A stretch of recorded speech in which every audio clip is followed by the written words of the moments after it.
રાજકોટ મહાનગરપાલિકાની ચૂંટણીને લઈને આજે પ્રચારના અંતિમ દિવસે તમામ રાજકીય પક્ષોએ એડી ચોટીનું જોર લગાવ્યું છે। રાજકોટના વોર્ડ નંબર 8માં કોંગ્રેસના ઉમેદવારોનો એક અનોખો અંદાજ જોવા મળ્યો હતો।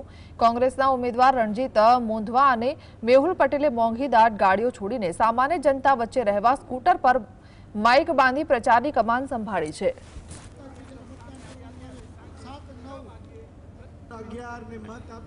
डोर टू डोर प्रचार करी चूक्या छी त्यारे फरी लोकोनी मगजमां आवे ने लोकोने ख्याल आवे એટલા માટે થઈને માઇક લઈને સ્કૂટરમાં નીકળ્યા છે લોકોને કહેવા માટે કે પરિવર્તન લઈ આવો। હવે હદ થઈ ગઈ છે।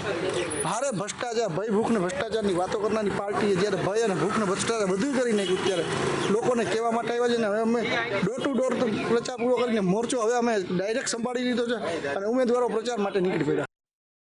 પ્રચારમાં અવારનવાર જનતાને વિનંતીને અપીલ કરી રહ્યા છીએ કે તમે પરિવર્તન લેતા હો તો પરિવર્તનની રસ્તાને આગળ વેગ મળે એ માટે અમે ઉમેદવારો રસ્તા ઉપર નીકળી પડ્યા છીએ।